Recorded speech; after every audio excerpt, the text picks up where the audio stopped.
Salutations! Welcome to the Film Mages Podcast, where the popcorn is our ammunition, the couch is our foxhole, and the cinema is our place of worship. Now let me see your war face! Ah! Anyways, I said, well, after that happens, wash your eyes out, and then it won't sting. So he didn't listen. But I won't yuck his yum. Zach never listens. Hello, everyone. Welcome to the Film Majors.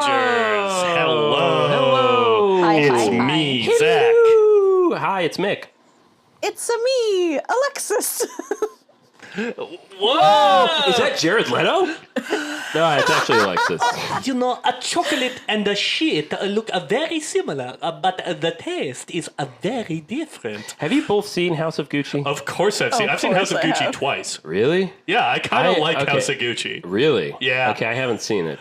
You should watch it. It's pretty I fun. love I Lady mean, Gaga. it has my She's good Lady in it. Gaga And- in it, yeah, so has I'm Adam- like has sold, Adam and it has Driver. my boy, bus driver. It has your thick king. Does it have My your boy in meaty it? hands. Ed Helms? Shut the fuck up. Stop. Your whole bit that Ed Helms is my guy. This should be a New Year's resolution. It's to stop fucking slandering me this way. I have no Zach, strong feelings on Ed Helms. Okay, look, I know you're upset. Okay, look. God. First of all, when it comes to Ed Helms, can I ask you what's going on?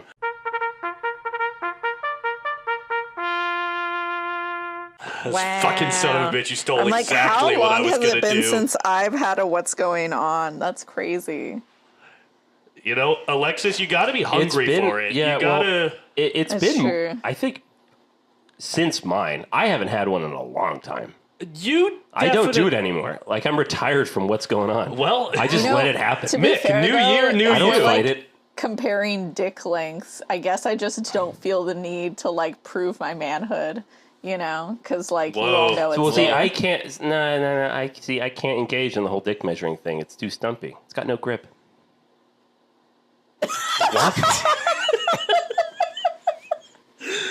Has anyone seen any films lately? I sure Are we have, recording? buddy. Yeah. I sure have. Oh. Okay. What have we seen? Oh, Is this? yeah. Okay. Should I to start off? Last night I did go and rewatch Godzilla. The Oh. 2014 one? No, Godzilla -1. Why would I watch the -1, 2014 yeah. one? Oh. I've seen no other Godzilla movie. Because other it's than Godzilla directed by -1. Why wouldn't I just directed by rewatch- the guy who it's directed by the guy Gareth who made Edwards. the movie we're talking about today. Yeah. Oh well, why would I know that? Because of Google Because of doing your research. or IMDb or Oh whatever. yeah, But it's okay. Well, considering that I just watched the movie that we're talking about like today, I would say that there's been a lot less research happening on my end personally. That's okay. That's okay. I think we'll have it covered. I think we did a marginal amount of work for this one. Yeah, So yeah. you went and rewatched Godzilla -1? Yeah. I did. I went and rewatched Godzilla -1 with my nephew. How was and it on we a literally rewatch? like walked out of that theater and he was like, God. The line where she's like, is your war finally over? And he was like, that shit hit me hella hard. And I was like, I know it did. Yeah. I have good news. Good news. I watched Godzilla -1. Oh, fuck I know, yeah. I Yes, saw I your did. I saw it on the review. big screen. Yes, and I have to say, wow. As Owen Wilson famously said, wow. Really, really, really Wow. good. I loved it. I think I should rewatch it now that I'm like, I've seen it. Yeah. I'm outside of like everyone levitating with praise. Right. Which, as I previously stated, Which has not ceased, Left apparently. me a little disappointed. But, now that I've seen the movie and I can kind of judge it on its merits, I might go see it again, honestly. Because I did enjoy it. Okay, I have a question. This is relevant, I promise. What is AMC? We're not sponsored, by the way. What is AMC Prime? I have no fucking clue. Because I saw Godzilla -. That's what.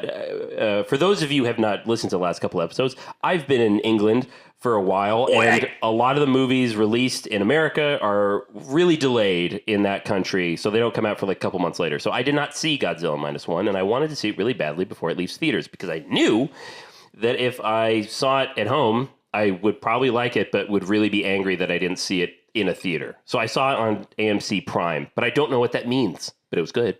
What is AMC Prime? You have Dolby Digital, you have IMAX. Oh, it's like a format. Yes, and I think, and listeners, correct me if I'm wrong, I think it's just they have nicer seats. Maybe. I think so. I don't know. But anyways, I saw it on Prime, AMC Prime, not Amazon Prime, and huge screen. The sound was amazing. The music, which I know harkens back to the original. Yeah. Insanely good. The music is so good. Well, guys, I also have great news. What? Yes. Guess what I watched? What did you see? Nancy Meyers' It's Complicated. Oh, incredible work. Alec Baldwin and my girl. Alec Baldwin and Meryl Streep. And Steve Martin. That's right. That's right. I'm having... We'll insert the applause. I don't think I've seen that since it came out in theaters. I'm having some trouble. It makes me feel cheery. Because I think I'm starting to maybe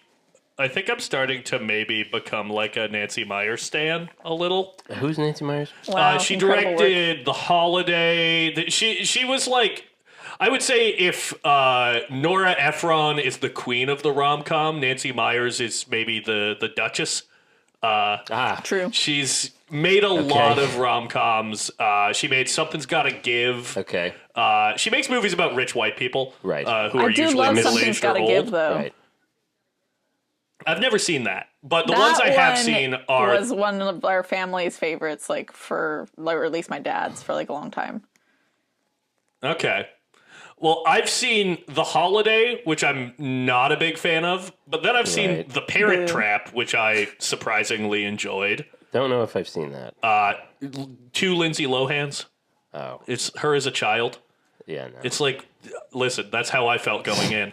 You missed out on the childhood experience, Mick. I'm not saying that I think that sounds bad. It's just as in I never saw that. Yeah.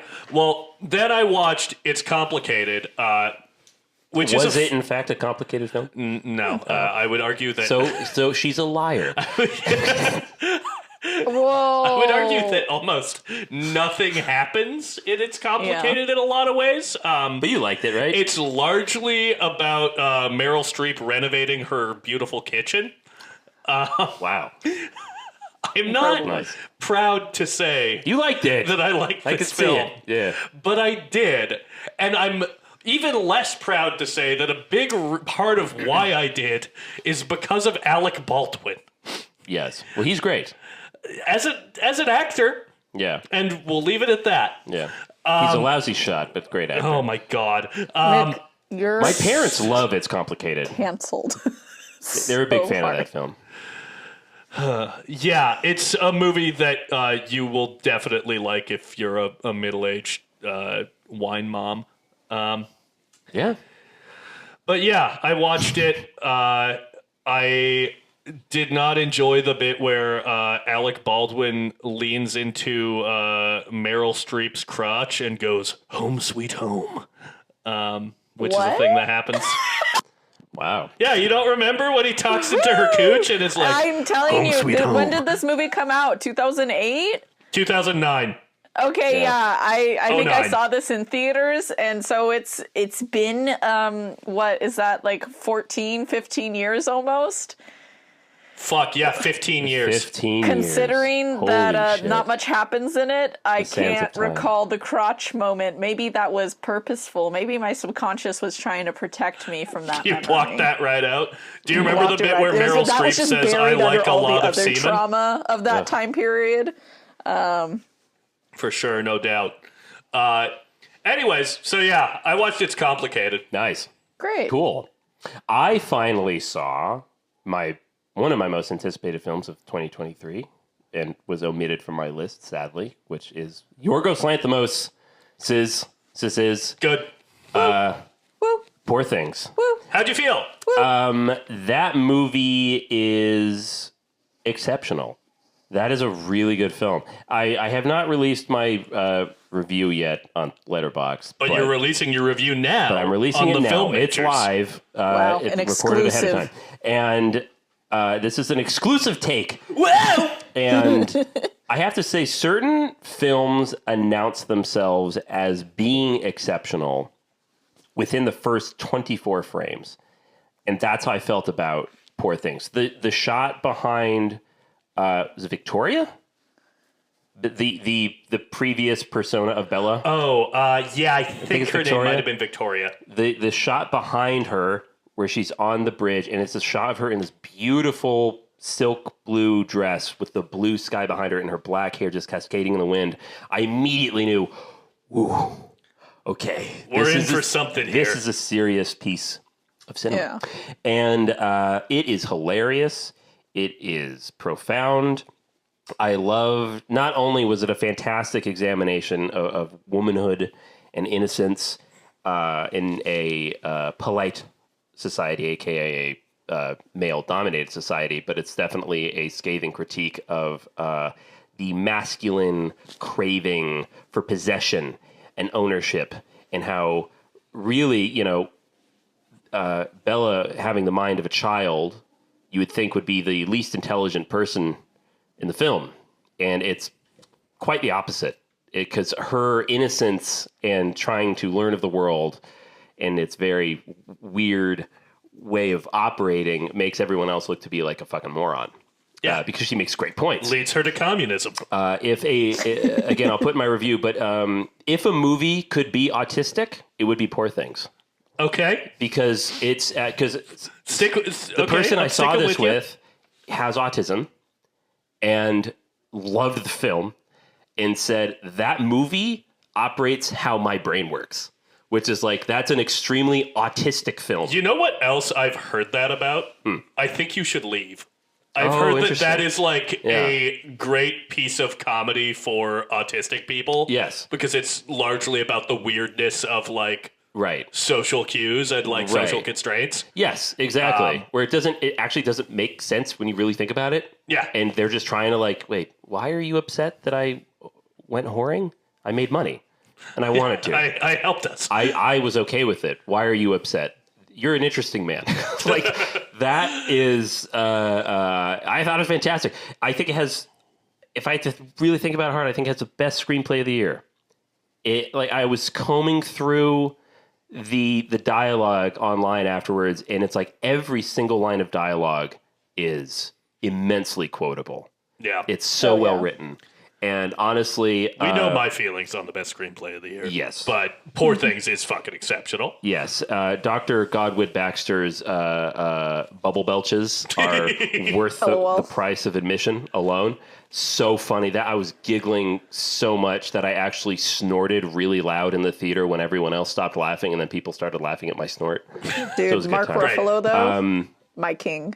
Mark Ruffalo was really good. He was really, really good. It's great seeing him not play a depressed dad, which is great because I worked with him this past year, and he played a depressed dad in it, and it felt like a subtle dig at that project, which between you and me and our many listeners, I don't think it's going to amount to much.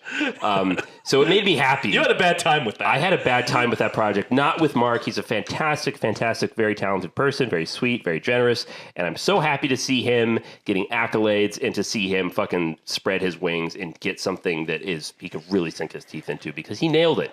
He's a cad. He's a rake. And He's a scoundrel. I loved the furious jumping. The furious jumping was great. I love when he tries to tell her like how to act, and then she just like slaps him across the face, and for a second he's like offended, and then he's deeply aroused, like clearly deeply aroused, even though he doesn't say it, and I'm just like, yeah. His delivery of ow. It's really good. It's really, really, really good. And I agree with you, Zach, in our last episode, nothing looks like this. It is so, oh my God, it's such a piece.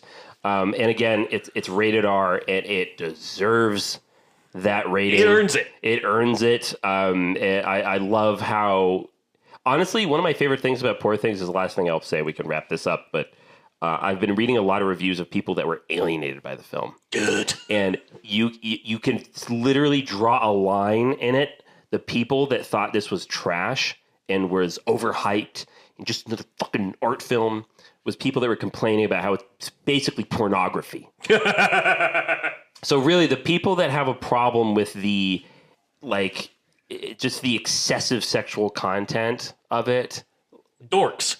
Sure, yeah. I mean, I just find that interesting, like that kind of like intellectual divide of the people that, separate the men from the boys. You know what? Okay, you know what I realized? What? I think that for the most part, I am fine with sex on the screen, but for some reason, I always get like kind of, I don't know, like a little, like I get the heebie-jeebies when I have to sit around other people while people are masturbating in front of me, like on the screen. Just like, oh, on the screen. Okay, for a second I was like, not where I thought that was going. Yeah.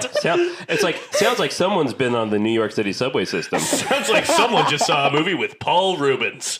oh God. yeah, no, He did nothing wrong. Jack Harris. Yeah, I think that's the only time is like I love the voyeurism of like different things. Like Saltburn definitely has that like voyeuristic like pleasure in my brain, but sometimes when I have to watch somebody like masturbating on screen, I'm just like, we're all just gonna sit in silence for this. Okay, great, I love it. I'm here for this. So, but here's the difference, Alexis. I know we talked about it in the last episode, and you said like it didn't make your top 10 because of the sexual content, but you did comment on how like it has a lot of it. Yeah. And that is something that you maybe didn't love being subjected to as it happened to you in the cinema. But here's the difference between you and the dorks, as Zach points out. On Letterboxd, you gave it 4.5 stars. Oh yeah. In other words, you appreciate and can see that this is a fantastic piece of work and that it's very good. These people I'm talking about are giving it like 2 stars, 1.5. Oh, I mean, like I'm not F, drawing any parallels D-. between me and the people. I was just like mentioning that people masturbating on screen for some reason. Well, I don't know. If for some reason that any doesn't audience check the members box were. for me. Yeah. Let's see what I saw. Oh, sorry. Go ahead. Nor there's like a short film on Netflix called "If Anything Happens to Me, I Love You." Have you guys seen that? No. It's literally 12 minutes, and 3 minutes into it, I just started sobbing and didn't stop until it finished, which is like 9 minutes of crying. What the fuck? Wow. It's going to be the title of my autobiography. Nice. Yeah. Nice. 9 minutes of crying. Yep. Nice. Sob to the end. Yeah. It's on YouTube? No, really, really fucking good. Netflix. Netflix. I think it was one of the It's a short film? Oscar-nominated shorts, or maybe it won or something. But yeah, it's really fucking neat. sad. Dope. It's about like it's like parents kind of grieving over a child that they lost to gun violence in school. wow. Jesus Christ, Alexis. Yeah, All right. Yikes. yeah. Wow. And Well, check it out, folks. It's only 12 minutes of your time. yeah, I did Anything also else see about it? Scrapper, which was a 2023 What's movie Scrapper? involving my boy Harris. Is it Dickinson or Dixon? Yeah, Dickinson. Yeah, from the Iron Claw. He was in some indie movie last year called Scrapper, where he literally kind of looks like Eminem, but not in the way that like Coriolanus Snow looked like Eminem at the end of the Hunger Games. Oh my god. Oh my god. We can't. We simply can't. We can't do this again. I didn't know. I was like, interestingly enough, not into that. So strange that I am Fascinating. the other way. It's so weird. I just don't, even I don't understand the way my brain works. But the movie was good. A question for you, Alexis. Yeah. In this film with Harris Dickinson, is he evil in this film? No, he's just a And I think I've found our missing link. I think we found the missing ingredient for Alexis to get horny. That was a live diagnosis. I get paid by the hour. Listeners, you can't see this because we're on webcam, but she's really thinking. Like, she's looking up into the side. She looks like that figure of, what is it? The Puzzler. The Puzzler. Yes. Yes, exactly. I'm gonna. She's thinking. You're right. table Zach. that She knows you're right. revelation for a different time. Put it on the table. That's right. Give it a slap. But the movie was cute. It was basically, so this little girl, like clearly like her mom has died and she's like got to be like between like 10 to 12, and she's managed to like somehow make it on her own for, I don't know, weeks or maybe a month or something, and she's like calling into social services for herself. Like, she's very resourceful. And then her dad, that she's never really met before, shows up out of nowhere and is like, I'm gonna help take care of you. And she's like, no, fuck you. But she's saying it like the UK, like, no, that's not gonna work for me. Like, you know, I don't even know. I'm gonna fuck that up, but whatever. Anyways. Nope, do it. Do it. No. Mick, actually, you've just been there, Mick. You do it for me. Huh? I completely Mick zoned zoned the fuck for the last out. 10 seconds. I'm Mick so sorry. zoned the fuck out. He Mick wasn't heard here. me Wasn't go listening. I just on watched a the fear summary. in his eyes. He looked so scared That was when like his that name moment in was said. class when like you zone out and then the teacher suddenly calls on you to like answer the question. You're like, wait, what? Sorry. Yeah. Algebra, That's yes. exactly what happened right now. Doesn't matter. Anyways, Wait, they're from the UK. What was it? No. What was it? So I Oh, was England. Yes, I was in England. Yeah, England. Shut the fuck up. You're Just saying, fucking since cut you off. just been Alexis, there, what were you maybe you saying? can do the accent for me. That's like, I don't know, just like the slang kind of, you know, like in it, like, fuck. No, I don't want to do it because I'm gonna fuck it up really bad. Oh, yeah, fuck it, So- in it? Oh, yeah. Come on now, that's... okay, yeah. I know that accent. Yeah. Yeah. Yeah, You yeah. want to do it or no? Not really. This has been such a No, it's been goddamn played up. waste. It's been played up so It's much been a now. Just goddamn the waste, listening and to you it, wasted possibly. it. Oh, Anyways, boy. He was good though. The little girl was really good, and it was a cute movie. And they did the director definitely like I don't know. I liked what she did with like kind of taking you out of the story every once in a while to get like people in the neighborhood's opinions on this little girl who was, you know, being resourceful enough to like make things on her own, but she's fucking stealing bikes and shit like that, you know? And so they're just like, well, you know, Georgie's a good girl, but you know, she a bit of a brat, ain't she? You know, something like that, you know? And like it was just cute, like all these different people. She's a bit like, of a kinda, brat, like, though, isn't chiming it? in Yeah, all on right. her. Yeah, we'll talk about it. Anyways, Good. moving on. It was a Good. good movie. And then I also saw Good Grief, which was Dan Levy's directorial debut, and it was cute. Oh, how was that? I Nice. actually quite liked it. I think it might be like, I mean, like, it's a little bland in parts, but there's parts of it that look very pretty. Like when they go to this one museum and you see like some of, I think it's like Monet's work, you know, when his child and his wife had passed and he did these like wall to wall paintings. It was very, very pretty. And some of the things that Dan wrote, cause he both directed and wrote the script. Some of the things that he had to say about grief were like really touching and I guess profound in a way. I don't know. Like I really felt them like in my heart. It kind of reminded me of like, Call Me by Your Name, where the dad talks about how, you know, we try to make ourselves numb to like not hurt anymore, you know? And it was kind of talking about that, but like in a different way. And, I thought it was sweet. I cried a little and I liked it. And, it's a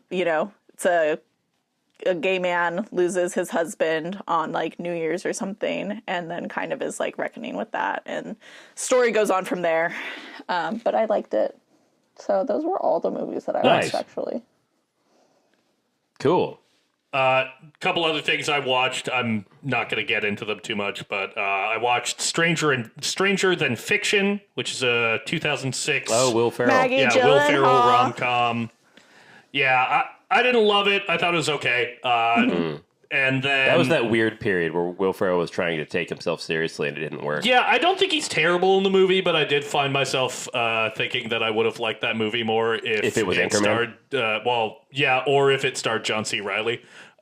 Yes.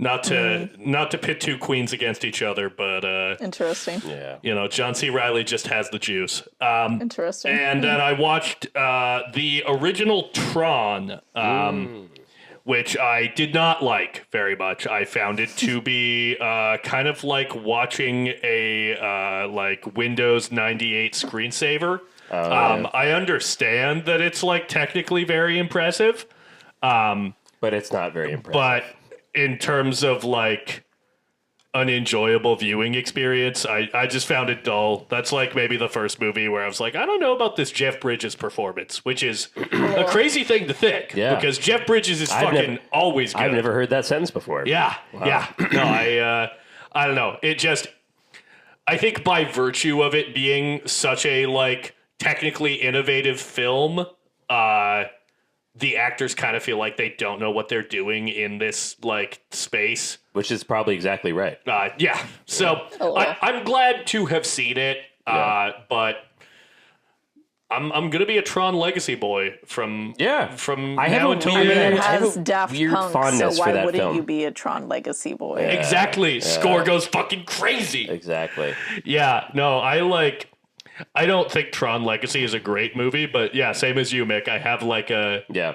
I think it's that I saw it when I was like 12. Yep. And it hit at the perfect time. Yeah. Technically, Technically, it is a beautiful movie. Yes. So this is the point in the Film Majors where we tell you to watch Joseph Kosinski's Tron Legacy. Yet again. Once again. Every episode we hit Every episode we're harping on it, and you just won't fucking listen. We should step out of what's going on very quickly, but two more films really quickly. I'll rattle them off. I saw two more 2023 releases. I saw Theater Camp, which was good, not great. Thought all of the jokes. If you've seen the trailer, you've seen all the jokes. Yeah. But, had some heart. Good ending. I like the finale, that damn finale. Let's get more movies with Jimmy Turturro. He's so good. Yes. He's very good in that film.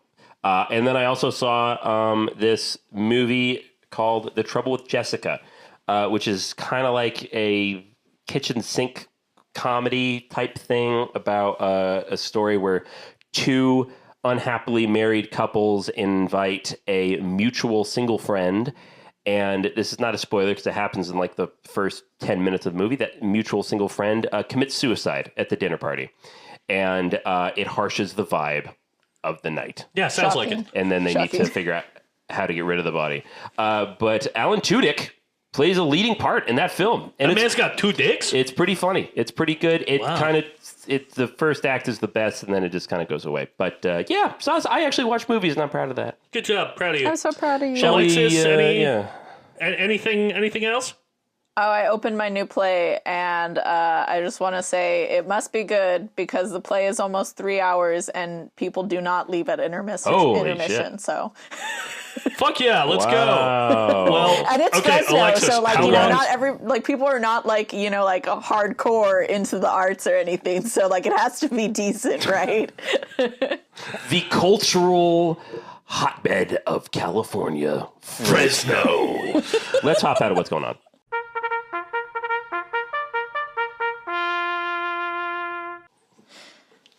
All right. Well, it's our year in review month. That's right. And we're just going to jump right into our... Thank you for the enthusiasm. That was good. That was great. Thank you, person in the back. We're gonna jump into our first big topic. Yes, that's right. This isn't, excuse me, this isn't really a question, but I just want to talk about AI in film. What are some movies that we think portray it really well? What are some movies that we think don't? How do we feel about AI in film? What are some movies that have AI that are some of our favorites? If you guys have any answers to rattle off, go for it, because I have some thoughts. Yeah. So I think something that I like when a movie about AI deals with is when you kind of are asking questions in a legitimately ambiguous way about whether an AI has personhood or not. I think that a couple of movies that do that really well are Alex Garland's Ex Machina. Ooh, good. I forgot about that. Yeah. That's a good and, pick. Steven Spielberg's aptly titled AI Artificial Intelligence. Okay. So I think that both of those movies do a really good job depicting AI that has enough like personality and, you know, I guess independence where you start to be like, okay, well, this is, a person. This is a thing with independent will and thought and feelings and emotion. But you also do get those questions of like, if we program something to feel emotion and we do it so effectively that it can convince a person that it's emotional, is it actually emotional or is it just Advanced working programming. to like that? That's the thing that not to fucking spoil Ex Machina, but fuck it, we're here. Yeah. That's the thing that I really love about that movie is like the question of like, was Ava just programmed to convince the person testing her that she has personhood? Yeah. Or does she legitimately have personhood? Because Right. she does take actions at the end of the film that might lead you to believe that she has personhood and agency, but also like could be her going above and beyond to fulfill her programming. And I think AI is a similar movie, but I think Ex Machina leans more on the side of she's a person. And I sneakily think that AI maybe leans more on the side of this is all programming. I still need to see because it's a movie where it's like, oh, we've programmed this thing that looks like a child to love unconditionally, and it gets rejected and it doesn't know what to do. And it's like, it's heartbreaking because it's this little kid and it's Haley Joel Osment and he's like so emotional and like you really feel for him. But at the same time, when you look at his actions, particularly at the very end of the film, which I think a lot of people have kind of misunderstood as being sappy. But I think when you look at it and really think about it, the ending of that movie is actually fucking incredibly dark. I think that Spielberg maybe comes down more on the side of like a machine will never like actually understand what it means to love selflessly. I don't know. I really like when a movie about AI is making me have a hard time deciding if I think the AI it's depicting has personhood. Now, AI is famously the movie that Stanley Kubrick started and Steven Spielberg picked up the baton on, right? Yes. Nice. Sorry, Alexis, you were saying? I don't know. You know, I guess I just haven't seen enough like AI movies. Like I was literally talking to my sister today about like how iRobot just had us all like in a maybe my family specifically, but like had us in a chokehold. We rewatched that movie like so many times like after it came out. Alexis, on I my was just phone, thinking about like how it's. I have iRobot up on my phone because I watched that on repeat for about 3 years of my childhood. I know, yeah. It was just like a movie that I kept coming back to, and I only saw Ex Machina like one time, and so like I kind of remember it, but like I remember that I thought it was good, but I like don't really remember much of the movie. But I was just thinking about how it's. Like, you know, when people aren't being empathetic and when they're doing things that are really cruel, you know, we'll call their actions inhuman, you know, and like what we consider to be human is really boils down to just like having the ability to express empathy. And so sometimes when I watch like the AI movies, it's really easy for me to personify them because at the basics, anytime that they're expressing any type of like empathy, that's, I think, what I really understand to be like human and personable. Yeah. You know? Yeah. That, And mean, I get that's really sucked into AI really easy. Like, I think me personally, I'm able to really like buy them as people like a lot easier Well, because I that's think what's- that I really try to boil it down to what we consider to be like a human trait kind of thing, you know? Well, that's what what you're touching on is why I quite like AI as a topic to explore in film, because AI movies, they're about artificial intelligence, are really about what does it mean to be human? Yeah, which is what Because we have to all define film is that. about Exactly. in some way. It's all kind of good film. It's kind of the perfect genre, really, because that's if you're going to talk about what is intelligence, what is artificial empathy, is it programming, is it organic, you have to first define what does it mean, define your terms. What does it mean to be a human? Real quick, okay. The Matrix, just gotta throw it out. Right. That's a good one. And that franchise continues to delve into exactly what you're talking about. And yes, I know, I'm going to back you up here, Alexis. I know that iRobot is considered like a silly popcorn film, and it is. It's not brilliant, but I quite like it. And there's a great scene where, hey, we're talking about Alan Tudyk again. He plays Sonny. The main robot in that movie is played by him, and there's a great scene because Will Smith's character he had a problem with robots in the past, therefore he doesn't trust them. As he says, which quite relates to the film we're going to be talking about, it's just lights and clockwork. There's no soul. And they have to define what a soul is. And there's one point he's talking to Sonny, and he's talking about, robots cannot be people because can they write a symphony? Can they make a beautiful piece of furniture? Can they make a masterpiece of a painting? And then Sonny goes, can you? And that's kind of a valid question of human ignorance, of what we define to be, as Alexis said, like what is inhuman. Like if you can't do those things, you're not human. Well, by that very definition, you, Will Smith, in that film, are not human either. And it just kind of raises up those interesting conversations. Now, having said that, a movie that deals with AI in a way that I am wholeheartedly behind is James Cameron's Terminator. Oh, and Terminator 2 Salvation. Yeah. Or Terminator 2 Judgment Day, excuse me. I'll be honest, I'm terrified of AI. Yeah. Personally, and I kind of agree with trust Will Smith in this notion. Yeah, I don't trust it. Yeah. In fact, we find ourselves in this is why I wanted this to be the topic of today's episode, is because this is actually, we may look back on this episode years to come and be like, God, if only we knew, we wouldn't have empathized with it as a thought exercise. Yeah, exactly. I'm personally kind of terrified of what it could do. Right now, we find ourselves in a climate where we have Chat GPT, right? That's what it's called. Yeah.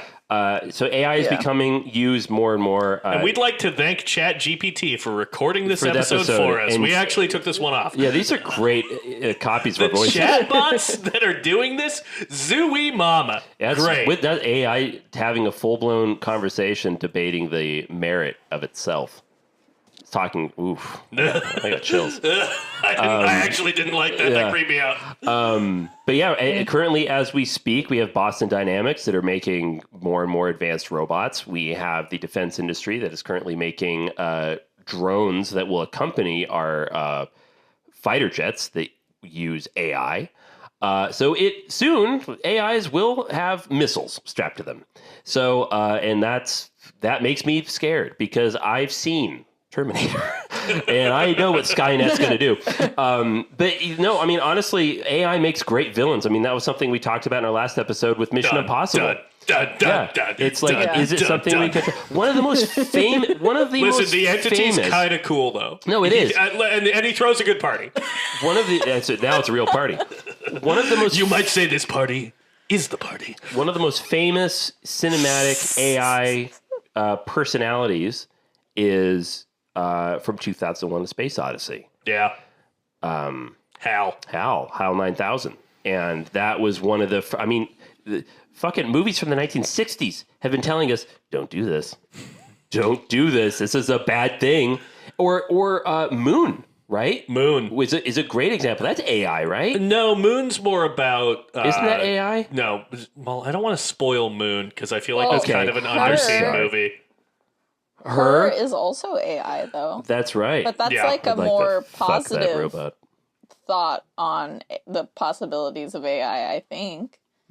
Yeah, I think the other like That going they into would just be above what we're... You know, that's the other thing, though, that I think is really interesting about the AI debate is it possible that the things that we fear about AI are really just the worst things that they can turn to that are the human programming? Yes. You know, like Yes. that it's the coding that we are instilling exactly. in them that is what could really fuck things up. And if and if that's true, then AI is not really what's scary. It really just is the humans in themselves that are scary and are going to fuck things up to Exactly. transition point. Fucking transition point. That's a great segue. Segue. That's a Holy great segue. shit. cool right now or what? Paul Blarge, the mall concierge, coming in on her Segway.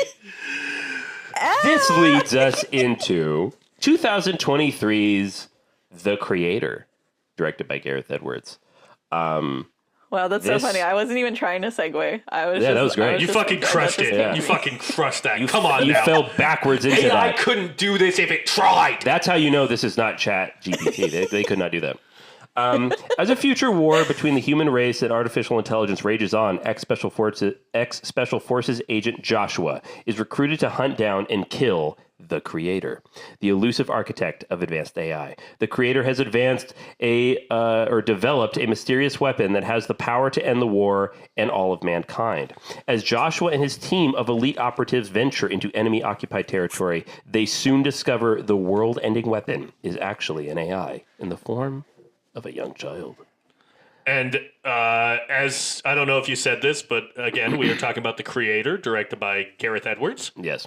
Oh, yeah. So Alexis, you didn't see this in theaters, correct? I did not see this in theaters. I saw this 3 hours ago. How'd you feel? Yeah. Thoughts? I have two things to tell you guys. Number one, there was a moment in the first third of the movie where one of the soldiers picks up a puppy and acts like he's gonna fucking shoot the dog to get these villagers to talk. And I shit you not, I got so fucking angry because I thought for a second that somehow you guys had duped me into watching another fucking dog die. Oh, there's two I scenes. started crying because I Really? was so mad. Wow. Well, you know what Owen Shit Wilson you said. not. And I I'm gonna literally kill turned to Marley. the side because, like, while this scene's going on, I'm like, no fucking way. And I was watching it with my sister and my nephew, who's like 8 years old. And then, like, after we realized, like, the dog wasn't going to die, and I was, like, already, like, on the edge of tears, like, there was literally, like, a tear coming out my right eye. I turned to Natalie, and she's almost in tears, too, with the thought of, like, Jesus. this dog maybe dying. It was not a great moment. I really thought I was going to have to, like, come down to LA and, like, fuck you guys up. Don't worry, Alexis. We'll get you later in the year. We're gonna get you. we'll We're gonna get get there. you. We're gonna get you. So that was point number one. That was point number one. Point number two was that when this movie finished, okay, all three of us were crying, right? Yeah. Okay. And then my nephew was like, what happened to the guy?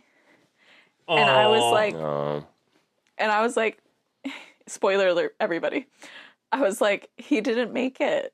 I'm sorry. He went to heaven. And then I needed to go back and do something on the computer before I left, right? So I go back, but then I can hear him sniffling. My sister had gone to the bathroom. And, like, I'm still, like, on the edge of tears, right? But I can tell that he's still crying on the couch. So I go back and I'm like, oh, buddy, it's okay. It's going to be okay. It's just a story. And then he's just like sobbing. This like Jesus. little 8-year-old's like sobbing because this man did not make it at the end. I was like, it's okay, buddy. It was just a story. I know it's really sad though, but you know what? Like he saved the little kid, right? And he got to see the person that he loved one last time, right? You know, so it was good. And so we're just like hugging it out. My sister comes out of the bathroom and she's like, "What's going on?" I was like, "Natalie, we're a mess. You need to get in here." Wow. Well, that's a compliment to the film. That's a ringing endorsement. Yeah. Wow. Yeah. We all really liked the movie. Nice. Very cool. I do have to say, I talked about how the two movies that did full-blown make me cry last year were Anatomy of a Fall and The Iron Claw. Right. Yeah. The creator gets me pretty fucking close. Yeah. I think that I feel like I had more issues with this on a rewatch than I did on my first watch. I still like the movie, but I felt like there's definitely some plot holes, but more than plot holes, which is not a term I particularly love. But you prefer theme holes. I don't know if it's like plot holes, but maybe like I just moments prefer where I'm like, holes. what the fuck is even going on right there? I just don't. Holes. Just open them anyways, up. go ahead. Sorry, I'm getting distracted thinking about holes. Holes. Shia LaBeouf. Holes. No, so I think that I'm tired of this, Grandpa. That's too damn bad. What just happened? But no, I feel like the first third, maybe the first half, drags for me a little bit. I agree. I don't. Yeah. Yeah. I think that I wasn't sure I was gonna like it until after the first third of the movie. Yeah, I think that John David Washington is great in the movie, but his role is maybe a little underwritten. Yeah. But by the time I reached the end, this has taken me on such a journey where I do care about the connection between Joshua and Alfie. That by the time he's sending her out in the little escape pod, and she's like putting her hand up against the window, I'm like, that's not going to happen. It's not going to happen, but I'm close. I think that the visceral reaction that my nephew had, who's an 8-year-old kid, because there's a lot of movies that we've watched with him. Like we love watching movies about romance and things, but those are none of those things are things that like a kid really has like necessarily like a concept of in some ways, but they do have a concept of the idea of losing a caregiver. And I think that emotional connection that they bridged between the two main characters that we follow for the majority of the movement was so well written in emotionally and I guess acted or whatever that it fucked that little kid up. Yeah, well, really quickly, Gareth Edwards talks about in one of the behind-the-scenes videos that John David Washington, who plays Joshua, and Madeline Yuna Voiles, who plays Alfie, the child, were practically inseparable on set. And there's lots of footage of the two of them just, like, making each other laugh, fucking with each other, just having the best time. And Gareth Edwards was like, a lot of what you see in the film is them just immensely being fond of each other. So it is in the script, but what I think we all feel quite strongly is the genuine chemistry that those two people have. The Fuck human you, element. AI. Sorry, that's not what the movie's about. This movie, I almost want to save this in case I'm not positive what movie I'm gonna do for my best of the year. Okay. But this movie did make me feel very hopeful for the future of popcorn cinema and Hollywood movies. Because and I think Alexis, what you were saying about your nephew really solidifies that for me. And I think that good original sci-fi that is approachable for kids is like really important in like getting young people excited. Jesus, I feel old. Getting young people excited about the future of the movies and like the movies in general. Yeah, because like, you know, for me watching Inception when it came out was a fucking huge that came out when I was 12. That was mind blowing. And was just like fucking huge for me. And like you can do this in a movie. Like, look at this is a whole world. And I think that the creator, well, maybe it's not quite as great a film as that, like has that same thing of like just this richness of story and of its world that it's realized. Yeah, I think something you're touching on, which is a great point that people should take notes of, is take notes on the things I say, you fucks. The creator, and like an example is Inception. Movies that, or you know, that really work for your nephew Alexis, and Inception worked for you as a kid, and worked for me too. These are movies that respect the audience, the intelligence of the audience that you can keep up. Now, again, Inception's far more of a more high concept sort of thing than the creator. But there's a reason I picked it to talk about. When I saw this in cinema, I was just blown away by the world building. I thought that what it's saying about basically American foreign policy and its drone strike program with the Nomad space base, basically, that will just, in the movie, the creator is this giant space station that will just hover around various points of New Asia and will fire these giant missiles to take out high-value targets. Sounds familiar, right? And they say in the beginning of the film, there is a general that is saying, make no mistake, we are not at war with New Asia, but basically the AI they harbor. The AI they harbor, which is exactly like the terrorists that they harbor, people that have anti-West sentiment, which they even say in this film. And this movie hit very hard watching it now. Yes. In light of, the fucking strikes happening on Palestine. Yeah, from Israel. From Israel, but that we are funding, that we are exactly. culpable for. Yeah. It's like we're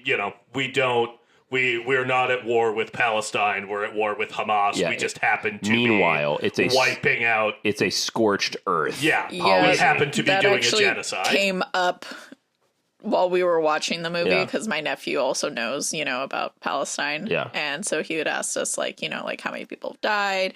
And then, when the bombs were going off in the movie, he was like, is this, what's happening over there? And we're not exactly, but, there are bombs that are going off over there. Smart fucking kid. Yeah, this is your kid's got the juice. Yeah, well, we keep our kids juiced on what's going on. Hell yeah. But he can take that to the bank. Juice. Tell him I said that. Someone isolate that audio. Yeah, Alexis, can you pass on to Natalie that her kid does juice? In fact have the juice? You know what? I will let her know. But yeah, this movie came out amid strikes happening in our industry with the writer's strike and the actor's strike. We've talked about it to death, but basically AI is encroaching on the good work that hard craftsmen or actors do. And I watched this in a climate where AI is a topic of conversation and that I am worried about it. And this is a film that has a sympathetic and challenging look into AI. Is it human? Is it a being? And it made me cry for these basically robots, these simulants, as they're called in the film. And that is a testament to the movie that it really does have something to say. It is having an intellectual conversation with the audience. And I think that it's we touched on this, and Dylan Roth, friend of the show of Are You Afraid of the Dark Universe, touched on this on our Texas Chainsaw episode. Right. This is a movie that isn't so much concerned with AI as it's actually applied, although there is one element of that I want to get into that did kind of ick me out in this movie. Okay. But it's a movie that's about the systematic othering of a group of people by a state. Right. And I found that very powerful. Well, I don't think it's setting in Southeast Asia is a coincidence. No. Because it reminds me a lot of the Vietnam War, and you can just sub out communism with AI, and it's basically the same thing, where we just go in, napalm the hell out of their communities and their homes and their jungles and their country, because we're not at war with them as a country or the people. We're simply at war with the specific individuals that are harboring this anti-West view. And it becomes this clusterfuck. Yeah, when you go to war with an ideology, it becomes an excuse to it's a blanket essentially statement. Commit genocide. Yeah, it's a blanket statement of all these people need to be put to death because their inherent existence is a threat. The fact that they exist must cease. And that's how the American government, the American army, and Nomad in this movie operate within New Asia. And I just love that there's an issue that I have, and this is going to talk about my own political ideologies, but an issue that I have with a lot of films is that so often the heroes at the end, and it's portrayed and served to the audience as a victory, we save the day, is by them towing the line. Yeah, heroes uphold the status quo. Exactly, they uphold. And hey, I love Mission Impossible. But sometimes I get a little alienated with the fact that all we're doing is fighting to keep things as they are instead of actually inciting real change. Part of why I like Mission Impossible: Dead Reckoning is Ethan Hawke Ethan Hawke. Wow. Ethan Hawke. You sit in that. I'll sit in it. I'll sit in it and I'll feel that shit.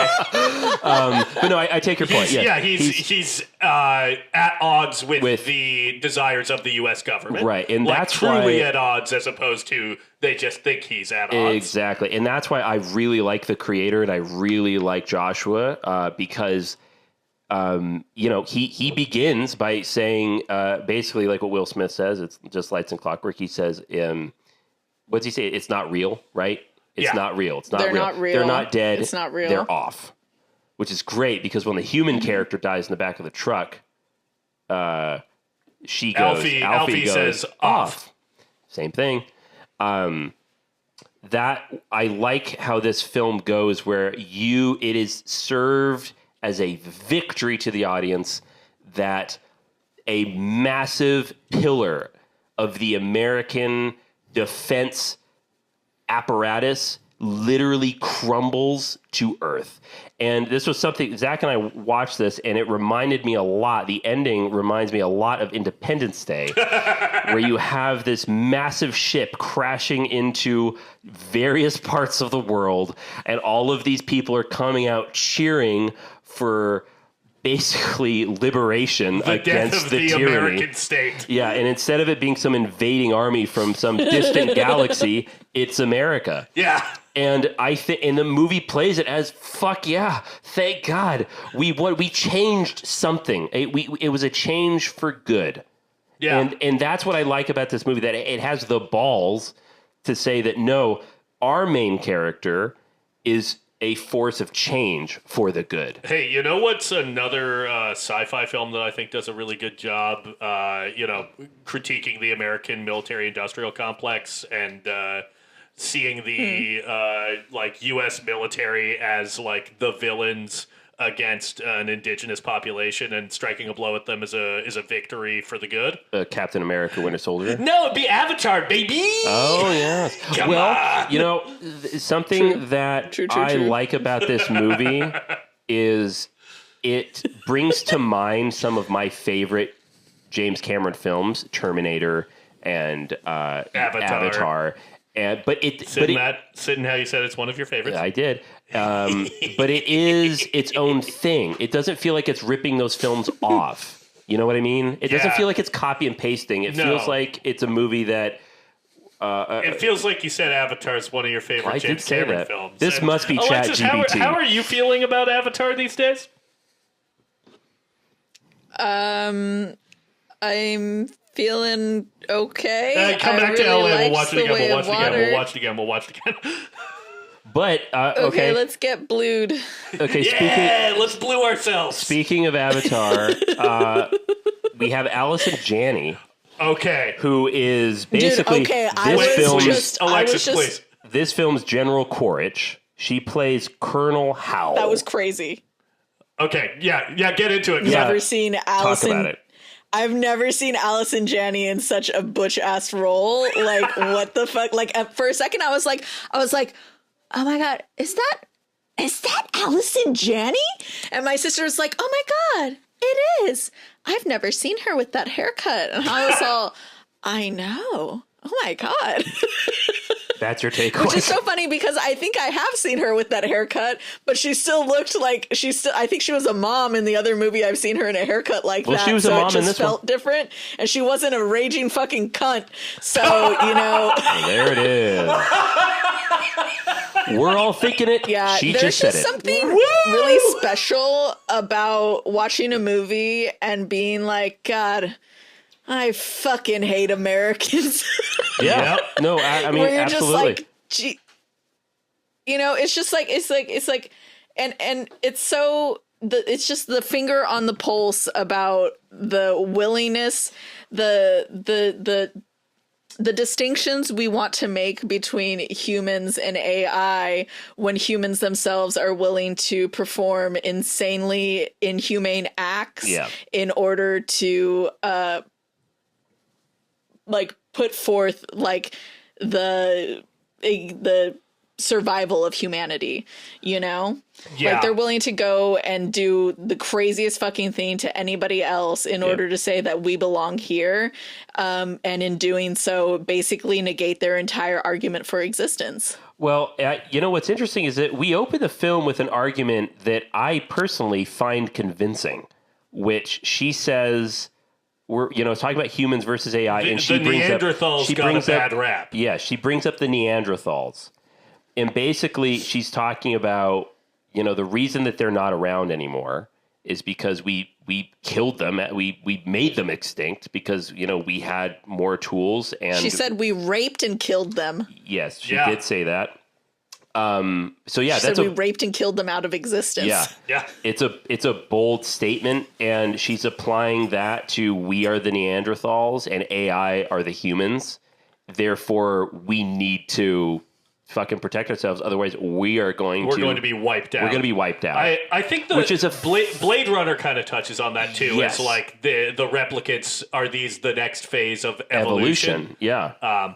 I just felt like I had to throw that in there because we hadn't brought up Blade Runner yet. We should. You're right. But that's That's true. That is I guess I have seen more AI movies than I thought. Yeah, I know. It's amazing what happens. It pops up. It pops up.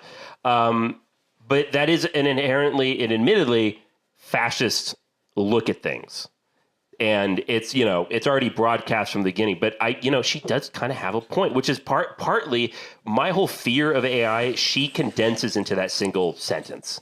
Like, she is summarizing why I feel nervous about using AI in real life, not just in the film.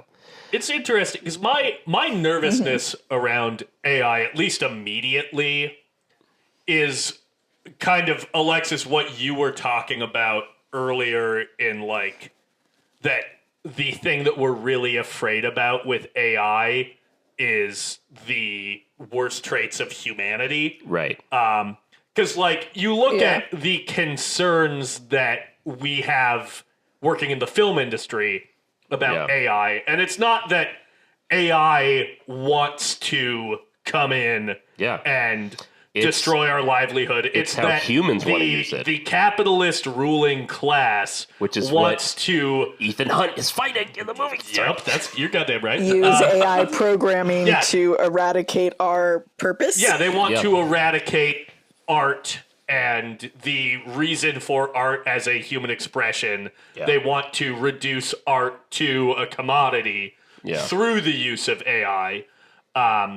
Or similarly, like another thing that makes me nervous about AI is you look at like facial recognition software that's programmed through AI, and you find that it has a racial bias. Yeah. Because it's mostly trained on data sets of white faces, so it's better at recognizing white people. And when you get into like, AI identifying people through, like security cam footage to, point someone out for a crime, it's way more likely to get it wrong if it's not a white person. In a way, it's a coding error. Yeah. Which in the film, and I love this, is they talk about why are we against AI? Because the movie opens with this nuclear strike against LA that's blamed on artificial intelligence. That was the first move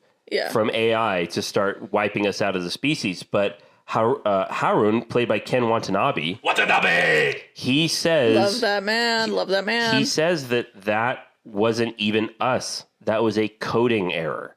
That we would never strike against humanity. Now, of course, we're taking him at his word for it, but that raises a good point. That the worst thing that AI did in this film was only existed because we fucked up. Or that we used it wrong. And it's fat again. That's why I really like this movie, is because it has these conversations.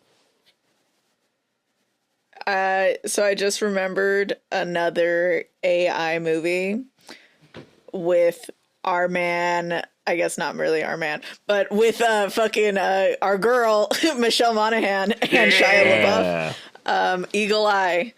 Do you guys remember that movie? I never saw it, but I do remember it coming out. Oh, you never saw it? I think that also kind of plays on the whole, like, it's AI that, because it has a military function, its programming becomes so perverted that it kind of has a mind of its own, but in taking the worst traits of that humanity has instilled within its programming kind of thing, Yeah. Yeah, I have not seen that, but I've heard of it. Love that movie. What? Neither of you have seen that movie? Oh, God damn it. Okay. This is taking me directly back to third grade when my friend Sophia was like, "You've got to see Eagle Eye, bro," and I never did. Right. I had a flashback. Well, I was transported to a specific living room as you said that to me. Memory unlocked. So if we have anything else to say about AI, I would like to move on to the actual making of the film. We can move on a little. Do you have anything else? It's not about AI, but I'd like to throw out, since we've talked about the cast a little bit. Okay. I just want to throw a shouts out to Mr. Ralph Ineson, who I am fucking extremely happy to see getting work in a big studio movie. Yeah. Because Ralph Ineson both kind of looks like me if I was old and is my boy. I love Ralph Ineson. He's fucking great. Who is that? He's the guy who's the other, like, military. He plays Colonel Andrews. Yeah, he's the colonel at the end of the film. So funny. And the beginning. Because when you said he looks kind of like you, I had a vision of that guy, and I was like, I guess that's kind of the only person that could look like Zach. Yeah. Just see him with facial hair. Yeah. He's great in The Witch. He's great in The Green Knight. Got a great voice. I fucking love Anderson. He has the best voice in the biz, and I'm so fucking happy to see him in this big sci-fi movie. I love this guy. When I first saw the film and he's talking about the mission along with Colonel Howell, I remember, and I still kind of was on a rewatch being like, look, I know how this movie ends, but I'm pretty gung-ho for this mission. Like, I'm down. And I think a big part of that has to be that it's delivered by Ralph Ineson. If he tells me, when he gets down there, like, here's our target package. Like, this whole thing, I'm like, all right, let's fucking do this, Ralph. Okay, I'm down. You're talking at me with a grumble, and I therefore I will follow you anywhere. Speaking of Ralph Ineson, quick sidebar, since we are out of our Christmas month, but want to say, added The Green Knight to the Christmas rotation this year. It's great. What a fun watch at Christmas time. Well, see, I wanted to maybe do that as a Christmas film, but maybe it's it too wasn't. good. It's Listen, too good. we'll talk about what we're doing for the holidays later. Yeah. See, that's It's a little ways out. See, that's cursed in a way that, well, anyways, we'll move on. So, basically, here's another big reason why I wanted to talk about the creator. If you listen to our last episode or our top 10, the creator's nowhere near my top of the 10. It is at number 10. And it might have been pushed out, actually, having now seen Poor Things. But that's neither here nor there. The creator I wanted to talk about, dedicate an entire episode to, because I think it says a lot about how movies are made. About 4 or 5 years ago now, I don't quite remember, there was an interview with Ridley Scott. There was a movie that he had just done. It might have been The Last Duel. Maybe it was House of Gucci. I'm not sure. But it was during a time when, unlike now, a lot of Marvel films were being considered very, very, very good. And a lot of famous directors were being asked the obligatory question, and I know it happened with Martin Scorsese, it happened with Steven Spielberg. They're doing these press junkets, and then they finish the interview by saying, so, Mr. Ridley Scott, have you been asked by Marvel, or would you agree to direct a Marvel film? And his answer kind of opened my eyes to how the current Hollywood machine works in the sense of Star Wars films, Marvel films, the really popular properties, right? His answer was, no, I haven't been asked, and they would never ask me because I wouldn't do what I was told. And he goes into, they would hire me to do a superhero film, and they would say, okay, here's the movie, do what you want to do, and I would start making my choices, and then they would go, no, it needs to be like this, it needs to be like that, and I would tell the studio, no, fuck off. It's Ridley Scott, he loves the F word, and that's what he actually said in the interview. No, fuck off. Yeah. You hired me to do this, and he says, I made Blade Runner, I made Alien, and I made Gladiator, and you're telling me how to make a stupid fucking comic book movie? Go fuck yourself. That's why they would never hire me, is because I wouldn't listen to them. I would make my film. And that's what happened with Edgar Wright. Yeah. He fell out of Ant-Man because he had too much of a voice.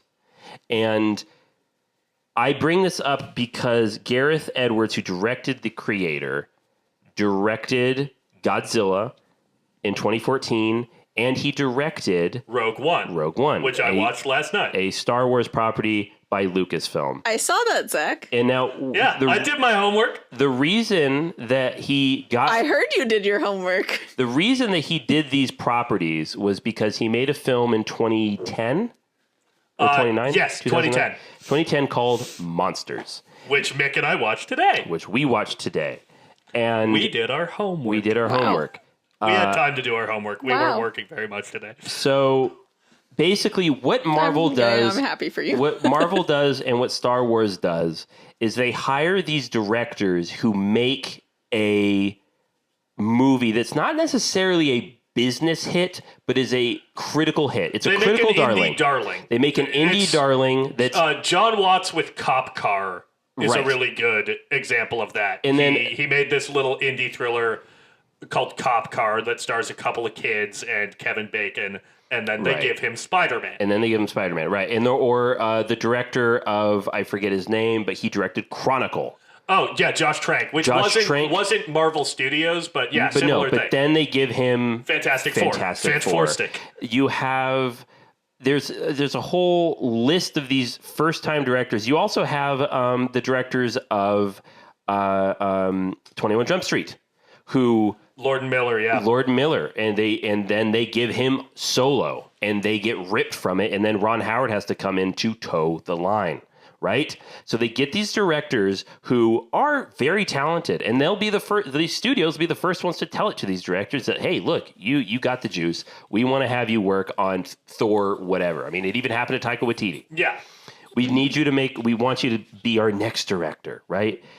And they do that because they prove that they're competent enough to direct a film, but they don't have a leg to stand on in terms of heritage. They don't have a large body of work that have been successful on their own. Therefore, they can tighten that leash and be like, look, the only reason you're here is because we allowed that to happen. Literally the last Therefore, time, you do what we tell you. The last time Marvel did that was the last time Marvel gave a movie to like, well, actually no, because they gave Sam Raimi the latest Doctor Strange. But like before that, I would say the last time they gave an experienced director a movie was Shane Black with Iron Man 3. With Iron Man 3, which is a pretty good movie. Yeah, and feels like a Shane Black movie. And I feel like that what you're talking about, this is like a thing that bums me out with a lot of these like promising young directors who get snapped up to make a big Marvel or Star Wars picture, is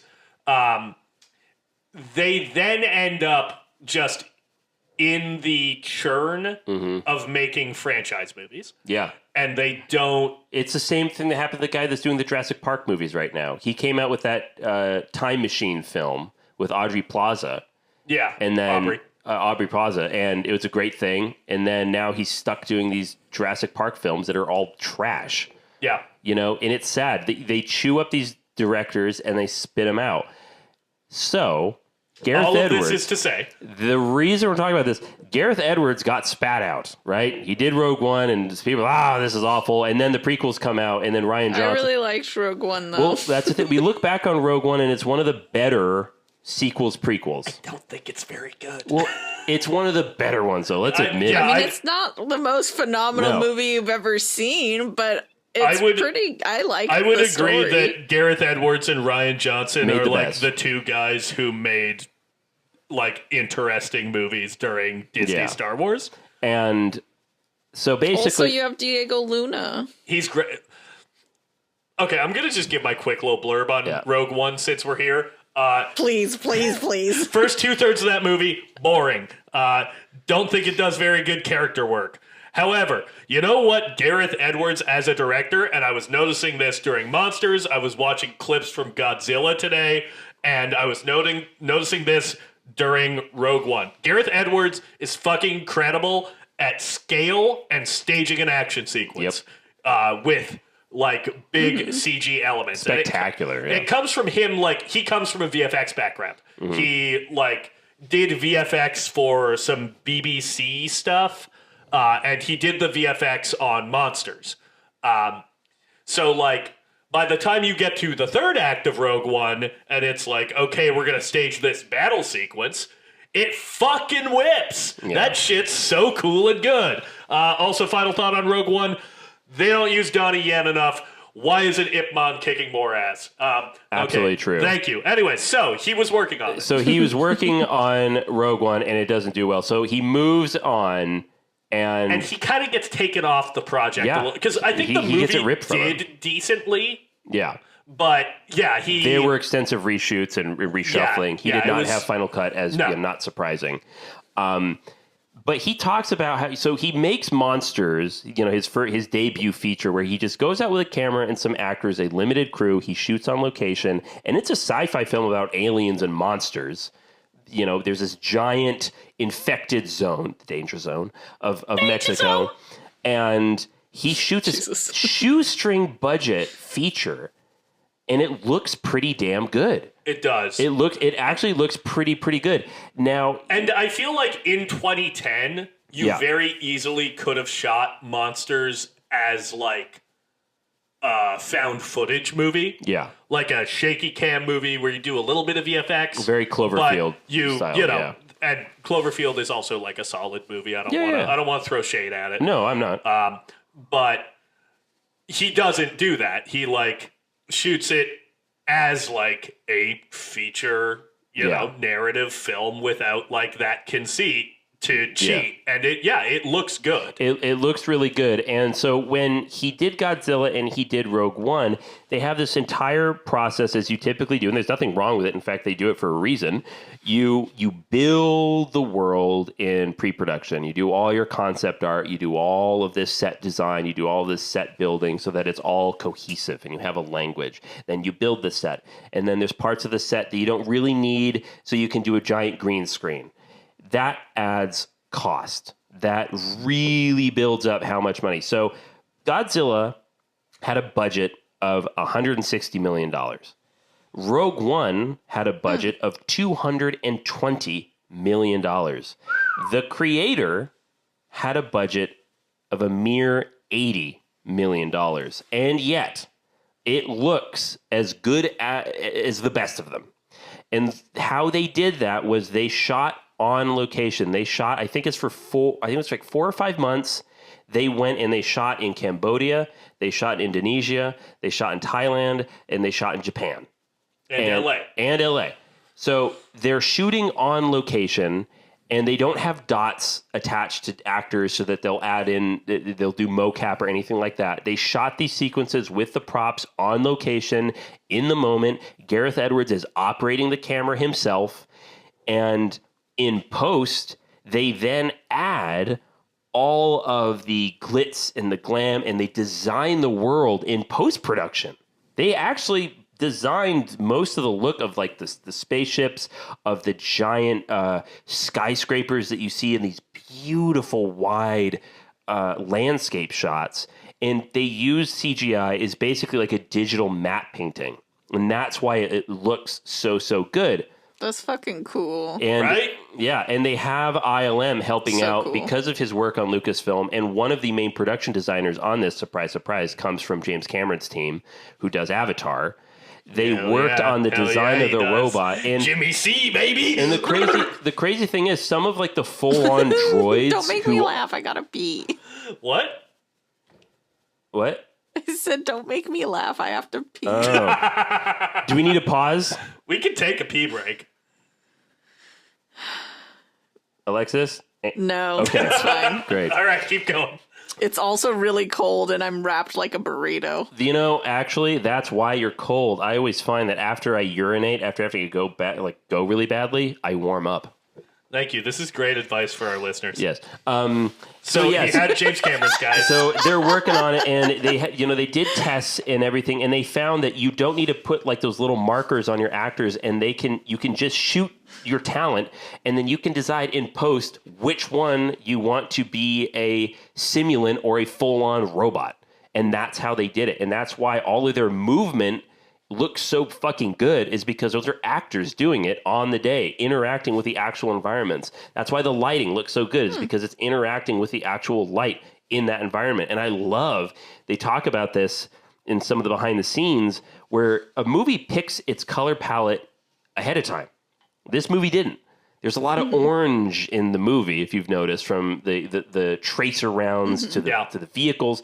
And they found that they did that because when they would shoot on the day, like that first scene where the soldiers are coming out of the beach, of the water onto the beach to perform that assault, it was extremely blue because they were shooting first thing in the morning. And they were like, well, okay, it's really blue out. The tracer should be orange then, because of color theory. That's so cool. And that's how they pick the colors of the movies, was because it reflects the actual world in which they're shooting in. And I think this movie just looks so good. There are so many shots that you could freeze frame. Go ahead. Oh, shit. Okay, so when you were talking about how they used like CGI kind of as a digital matte painting to like enhance and expand a city, right? I was like, you know what other movie kind of did that? And I don't know what their production process was like. I doubt it was similar to this, because this was kind of innovative. Yeah. But you know what other movie did this? Is Matt Reeves' The Batman, where they shot in Liverpool and they enhanced the city to like make it this like expansive metropolis with Gothic architecture, because they were like, okay, we want the real Gothic buildings, but we want to build it out with CG. Yeah. Do you know the common fucking factor in these two things? Greg Fraser, Greg DP. Fraser's the DP. I wonder if, like, because I'm guessing that this was a Gareth Edwards idea, because he has such a VFX background. But I wonder if Greg Fraser kind of brought that notion over to the Batman. Could be, because I mean, he shot Rogue One. Greg Fraser.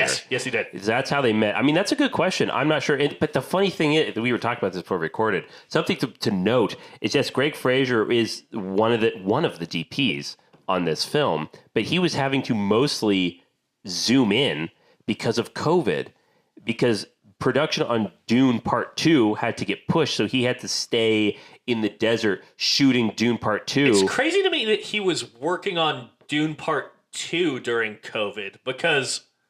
No, not during COVID. It's because of COVID. Oh, because of COVID, he was working on Dune Part 2. Right. Yes. So then, yeah, interesting. But don't get it right, Greg Fraser had a big part of... So I wonder if... helping design the world. Okay, I wonder if this was a Fraser idea then, because I know that he would have worked on the Batman right before this then. Yeah. Because that movie shot during COVID. Probably, actually, yeah. So that timeline works out. And, there's something that you hear a lot of, VFX artists, special effects artists agree on, is that it looks the best when you marry them for them to complement each other. Like, for example, if you look at, we're talking about beautiful landscape shots that use CGI as a matte painting. Let's take an example of like Wakanda, right? That is a fully CGI city with CGI water, CGI trees, CGI mountains.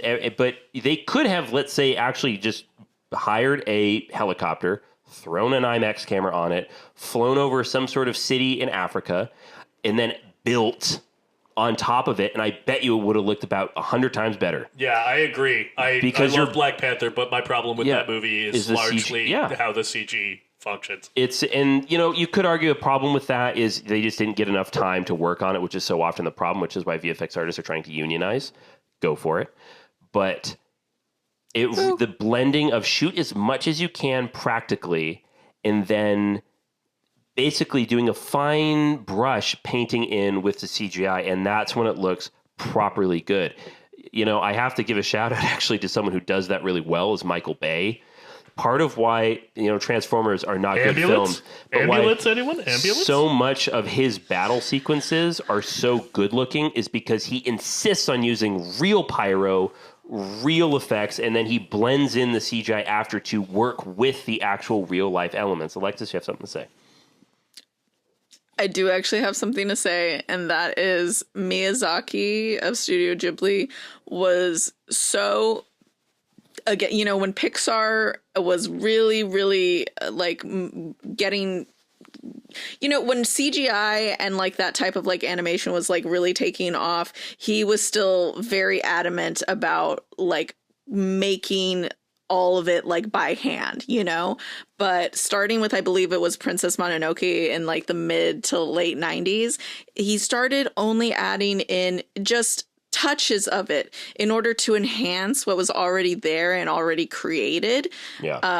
Using CGI to enhance what was already done by hand. And so I really love that that's kind of what Gareth Edwards is like doing, is like taking what is natural and good about film and using CGI to enhance that. Which is why... What a crazy idea. I think that actually connects, what you're saying connects really well with what like a lot of people, like, talented filmmakers and artists in the film industry have been saying about AI, is that if you're using AI as a tool, as something to enhance your project, as opposed to something to replace human labor and craftsmanship and creativity, like, it can actually be a real boon. Like, a little behind the scenes thing on the feature that past and future guest Drew Patterson shot that I worked on audio for. We had fucking terrible lavaliers on this project. And broadly the sound has come out pretty good, but there's one scene where our lead actor's dialogue, you can hear it, but there's just like interference. And I was talking to a post-audio guy who's worked on some big movies, who was like, I have a plugin that uses artificial intelligence that can clean up a lot of that issue. And it's like any technology, it can be incredibly helpful if it's not serving malicious capitalist interests. Yeah, if it's serving the artist. Yeah, if it's serving the artist, if it's serving people as opposed to serving business and military interests. Exactly. That's great. And what Alexis, we were saying about, it being used to enhance. I mean, I think that's why we so often say, how is it that movies coming out today look like shit, and yet Jurassic Park and Lord of the Rings and The Matrix look fantastic? It's because the CGI is not being used to build the scene or the shot. It's being used to enhance it after what they've already shot on the day. So anyways, long story short, Gareth Edwards went through the studio system and found that, when you're working on a tight budget, a lot of the problems that you have is you don't have the resources, but you have free reign to figure out how you want to tell your story the way you want to do it. When you go into the studio system, all of those issues of lack of resources no longer exist. That problem isn't an issue anymore. But now you have to answer to the suits, which is its own problem. Hey. Yes. Do you guys remember in college when we had to watch that fucking Lars von Trier thing that was the like 5 obstructions? The 5 obstructions. Yeah, shit sucked dookie. Which, fuck that guy. Fuck that shit. But I do love the point that Michelle and some of our other teachers in other ways explain to us is that when you put restrictions on yourself, it can actually make you become more creative in order to get around these obstructions, let's say, that you have. And that whole thing where you're talking about getting the studios, and it's you can just technically you can make it however you want, but actually you can't, because now the only obstruction that there is on your actual creativity. Yeah, exactly. This kind of makes me think of a filmmaker whose work I generally haven't liked that much. But there's a story about Todd Phillips, who, when he was making The Hangover, was getting lots of studio notes of okay, yeah, you can have this budget. You need to cast X, Y, or Z leading man. Because these actors play in markets and will make our money back. And Todd Phillips essentially went to the studio and was like, give me Ed Helms. If I can... This was about to be about Bradley Cooper, you piece of shit. Fuck you! Jesus! Oh my god, I walked into that. Wow. Fuck! Wow. No! Wow. What was your point, Zach? Go ahead. Wow. Oh my god. Ed Helms is fine. I have no strong feelings. That's Bradley just Cooper. such a weird actor for you to pick as this is your guy, Zach. Because I think the thing that bothers me is it's not fucked up enough for me to be mad. Yeah. But he has nowhere near enough juice for it to make any sense. Yeah. Fuck you. Anyways, Todd Phillips' whole thing was with The Hangover. What amount of money can I make this for where you will let me cast whoever I want? Right. Which is a great thing to say at the table. Yeah, and they gave him a number, and he was like, okay, I'll make it for that. And he did, and he cast Bradley Cooper, and it made so much money. Made an insane amount of money, and he created a movie star. And a franchise. Yeah. Yeah. So, Yeah, it is that thing of if you can find a way to do what you want for less money than the studio is willing to give you, then you gain freedom, which is kind of paradoxical. Yeah. But that's the case, and that's how really not. It's just how capitalism works. Yeah, it's fucked. Yeah, and that's how the creator was, created. Because he applied how he made Monster. Full circle. And he combined it with how his experience that he gained through the studio system, and then combine those two things of having a little bit more resources than, a little shoestring budget, but compared to other big extravaganzas, this was shoestring, but shooting it on location, and he's the one holding the camera. He's the one choosing the shots, and that's how he did it. He combined those two things. Yeah. I would just like to say, I think that because we get, like, you know, indie directors who, like, you know, make a maybe $1-2 million movie, who then get brought up to make, like, a $200 million movie, we've kind of lost something that I really enjoy, which is a good Hollywood journeyman director. Yeah. And what that is, you know, if you're a film person, you know about auteur theory, which is like directors who, you know, put their perspective and style on every single movie, and you can always tell that it's them. And, you know, that would be like your Martin Scorsese's, your Steven Spielberg's, you know, people like that.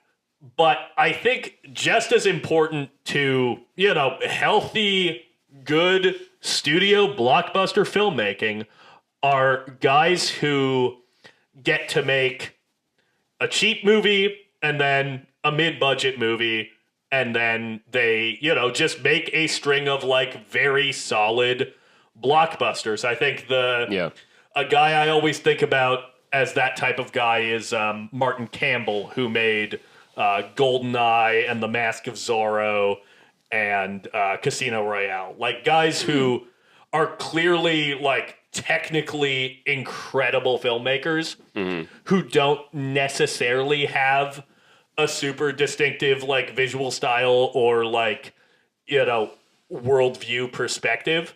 And I think I think that Gareth Edwards is one of those guys who, like, I don't necessarily feel like, oh, I can always tell when this is a Gareth Edwards picture. Like, I don't always think like, oh, he's a great director and I can't wait to see what he's gonna do next. Right. But he is a fucking steady hand who has studied his craft and knows how to deliver a very satisfying big budget movie. I think that's important, and I'd like to see more of that. I agree. I think the other guy who's good at that, even though I didn't like his last movie, is oh my god, James Mangold. Yeah. Indiana Jones sucked though. Yeah. God, can you imagine if the creator had the budget that movie had? I don't think I'd be able to handle how good that movie looks. Yeah, I mean, even Gareth Edwards said that he was embarrassed that he made it for $80 million. Like, it didn't need to be that high. And the only reason that it was $80 million was because of COVID. That's crazy. It was the COVID department that really ballooned. That's so fair. Ballooned the budget. God, I should have been on there. Yeah, honestly. That's so fair. Anyways, this was, unless we have anything else to Alexis, add. any other thoughts? I have no thoughts other than emptying my bladder. All right. So Fair enough. Thank you for hanging in there, Alexis. This was a fantastic conversation. Again, there are some issues I have with the movie, but I really, really enjoyed it. Yeah. This movie adds to the... Okay. My last thought, the thing Go for it. that made me uncomf in terms of, like, its depiction of AI. The bit where you see the big, like, Times Square style digital billboard, and it's like, donate your likeness to AI. Get scanned. Yeah. That hit a little too close to that's what we're dealing with. Background actors getting scanned so that their likenesses could be stolen and they wouldn't get paid. That's how we're dealing with that now. I'm sure that's not intentional, but the fact that it was a movie distributed by Disney, that gave me the ick. Still, a movie I enjoyed a lot and will continue to enjoy, and we should get for the shelf. But definitely. Yeah, it adds to the narrative that I think that 2023 might be the best year for movies since 2019. No, 2022. Really? 2022 had more juice, I think. Okay, well, I'll have to think back on that. It at least had more. Maybe I'm just saying that because it had more horror juice. Might be. Yeah. I don't know. Yeah, I don't know. I feel like I'm with Mick on this one. Yeah, I gotta reconsider. There were a lot of movies I liked in I'll reflect on 2022 after we record. Alexis has to empty. We've got a whole month to think about this. I don't need to reflect on shit. Yeah, I know exactly how I feel. She needs a toilet bowl right now. All right. So that was the creator. Thank you so much for joining us on this lovely conversation. Yeah, you can find it on Hulu. Yes. Now, okay, here's the question. Alexis, Yes. do you have your pick for next week? I will make a decision. I will executive decision that I want to think less and laugh more. So we're going to watch Bottoms. Hell yeah. Oh, Bottoms. good. Okay, because that's a movie I've been really needing to see. I'm excited about that. Okay, excellent. yeah. We will be discussing gay Bottoms girls, gay next girls, week. They, thems, yeah. Nice. It's a film directed by Emma Seligman, or Seligman, not quite sure how you pronounce it. But it stars Rachel Sennett and Ayo Edebiri, and Woo. you can find it on MGM Plus, apparently. Oh, God. Or you can I'm rent fucked. it wherever you rent movies. Who's in that Havana? What's her name? Havana Rose? Is it? Yeah, Havana Rose Lou. Havana Rose Lou. Fuck it. The lavender in our bathroom. She gave that to me. Jesus, all right, we'll get into it fucking next time. You fucking... Oh my God. Yeah. Sorry, I gotta pick this up. It's Yeah, I that dropped It's that. that name you dropped. I love how I was like, what's her name? Is it Havana? Fuck you. Havana Rose? Wow. All right. Wow. Well, everyone, we'll see you my next God. time. If you want to follow us on social media, you can follow us at Film Majors Pod on Instagram, Threads, Blue Jesus, Sky, and Nick is just TikTok. dabbing the fuck out. And if you want to shoot us an email, tell us what are some of your favorite cinematic depictions of AI. You can email us at filmmajorspod@gmail.com. And with that, Alexis is going to go take a piss. Oh, yeah. Great.